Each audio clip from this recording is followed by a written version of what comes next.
nos sages racontent que quand Haman, donc avant la fête de Pourim bien sûr, quand Haman a voulu exterminer le peuple d'Israël, alors Haman a commencé à réfléchir quel mois serait favorable pour exterminer le peuple d'Israël.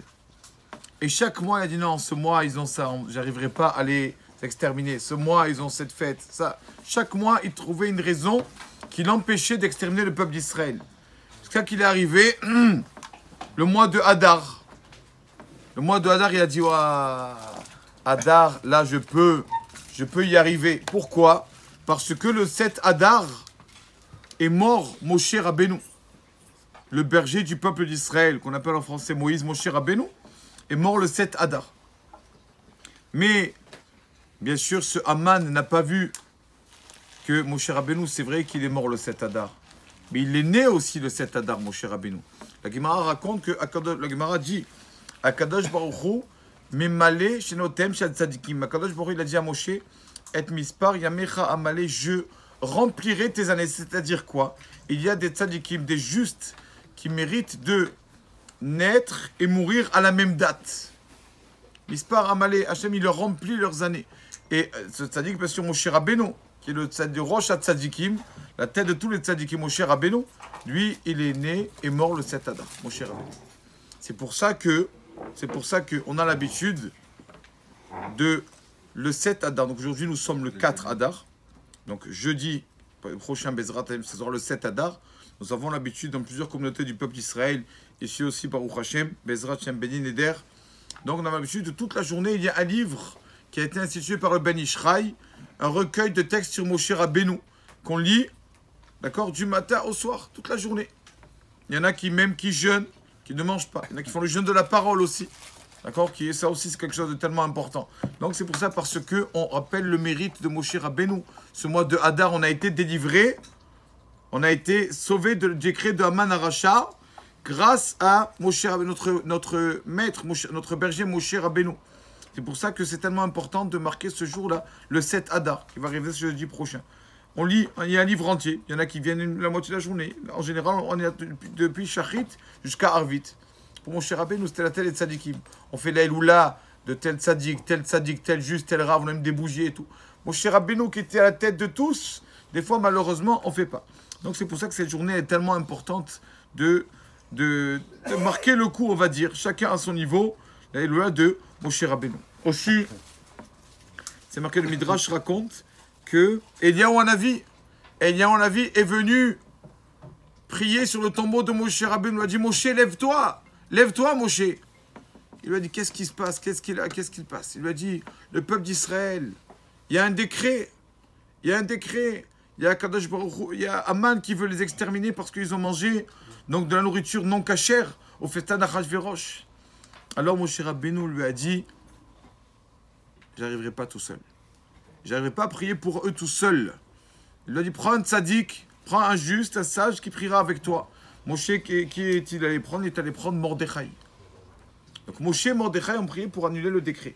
C'est pour ça que on doit remercier Moshe Rabbeinu, parce que c'est lui qui a prié aussi pour nous, pour que le décret de Purim soit annulé, le décret de Haman, le peuple d'Israël a été sauvé.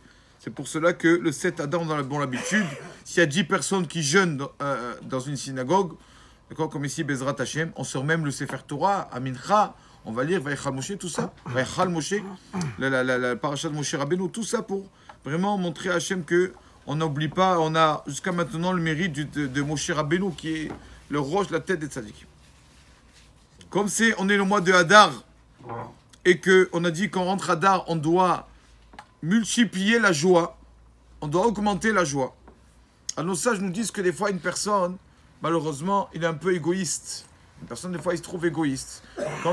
Pour son bien-être, il est prêt à faire des choses. Mais pour les autres, des fois, il fait moins. D'accord? Comme je connu avec ce rave qui allait chez un riche qui était avare, il avait une belle maison et tout. Et il voulait rien donner aux autres. Et le rave lui a dit, dis-moi, qu'est-ce que tu vois là? Le rave, il avait un petit miroir. Qu'est-ce que tu vois? Il a dit, je me vois ma face dans le miroir. Il a dit, quand il n'y a pas le miroir, eh ben, je vois les autres. Il lui a dit, voilà. Le miroir, il est fait en quoi? Quelle couleur? Argent. Il dit, quand tu as de l'argent, tu te regardes, que tu te vois qu'à toi, tu ne penses pas aux autres. Mais que dès qu'il y a plus, dès qu'une personne, des fois, Hachem, il lui donne un peu de l'argent, il se voit comme le miroir qui est fait d'argent, il se voit qu'à lui-même. Il faut penser aux autres. Donc ils disent, dans Rabbanim, que la joie, c'est pas que toi. Il faut entraîner aux autres de la joie. Tu peux lui donner quelqu'un qui aime une histoire, une belle histoire, quelqu'un qui aime une blague, tu lui donnes une petite blague. Chacun à son niveau. Mais faire sourire les autres, il n'y a pas mieux que ça. Il y avait une histoire au temps du Bach, Rabbi Yoel Sirkish, le Beit Hadash, son livre. Il était rabbin de la ville. Et vous savez que la Gemara dit un rabbin qui n'a pas de entre guillemets de personnes qui sont un peu contre lui, qui parlent mal de lui, c'est pas un rabbin. Parce qu'un vrai rabbin, c'est il y a des personnes qui sont contre lui. Parce que c'est quelqu'un de émettre de vrai, d'accord? Il y a toujours quelqu'un. Si quelqu'un tout le monde l'aime, c'est pas bon, c'est pas un bon signe.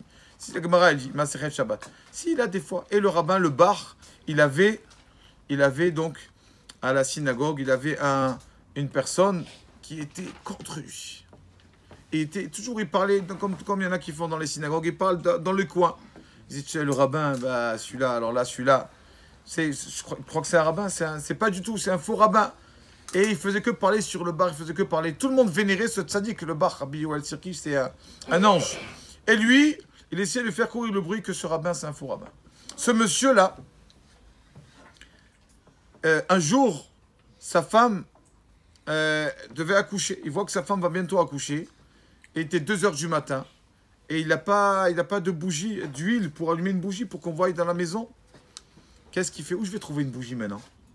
Il n'y en a qu'un qui est réveillé maintenant, à 2h du matin, qui étudie la Torah. Qui c'est? Le rabbin le bar. Mais bon, il va quand même, il n'a pas le choix. Et il va, qu'est-ce qu'il voit? Il voit que le bar, juste cette nuit-là, le tzaddik, le bar, le rav qui étudiait, il n'avait plus d'huile lui aussi. Il n'avait plus d'huile. Donc il étudiait par cœur comme ça, dans l'obscurité. Et il voit, de loin, il voit que la maison est obscure. Il dit, ah, ouais, tout le monde croit que c'est un rabbin qui se lève la nuit étudier et tout. Voilà, j'ai la preuve. Et il fait nuit, il dort, il est complet dans son lit avec son coussin. Ça, c'est un rabbin, ça, qui dort toute la nuit.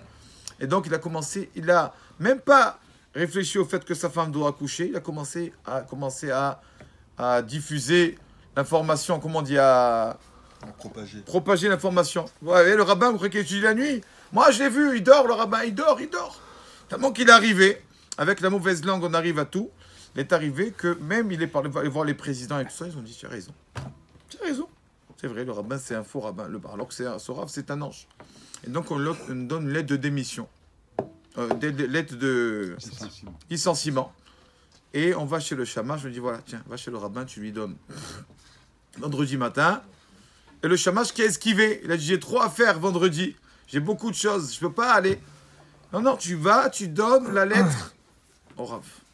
Et le shamash qui va, il va et il dit, je ne peux pas faire ça. Je ne peux pas. À quoi ça sert de donner cette lettre de licenciement au tzaddik? Le pauvre Shabbat qui va passer, le Rav. Pourquoi lui faire de la peine Shabbat? Laisse-le se réjouir dans son Shabbat. Le Rav, le Shabbat, il a une face d'ange. Le Bar, Shabbat, il se laisse dans sa joie du Shabbat. Samedi soir, je lui dirai. Et donc, il ne va pas lui donner la lettre Shabbat. Samedi soir, il va taper chez le Rav. Bonjour Rav et tout. Et avec beaucoup de honte, il dit, Rabbi, excusez-moi, mais voilà, je vais vous dire la vérité, pourquoi je suis venu. J'ai une lettre de la part des présidents du comité de la communauté, de la ville, quoi. Lettre de licenciement. Ah non, qu'est-ce qu'il y a? Et le Rav dit et tout. Et il lui dit, Rabbi, je vous dis la vérité. Cette lettre était prête depuis vendredi déjà. Il dit, pourquoi tu ne me l'as pas donnée le vendredi? Rabbi, je ne voulais pas vous faire de la peine. Pourquoi vous faire passer un Shabbat comme ça, dans l'angoisse, dans la tristesse? C'est un bon Shabbat, j'ai attendu. Je voulais que vous soyez joyeux tout le Shabbat. Il lui a dit, par le mérite de ce que tu viens de faire là, de m'avoir épargné d'être triste pendant un Shabbat, je te promets que tu auras un enfant qui illuminera le peuple d'Israël. Rien que par cette mitzvah-là, que tu as juste repoussé, entre guillemets, l'échéance. Et c'était le père de Admour de Belz, que tout le monde connaît, qui jusqu'à maintenant, ses petits-enfants, ils ont pas des centaines, des milliers d'élèves. Tout ça parce qu'il a essayé de réjouir le bar et de lui éviter une peine le jour du Shabbat. Donc, Ada, on doit être comme ça, nous aussi, essayer de réjouir les autres au maximum et de leur éviter de la peine. Baruch Adonai Leolam.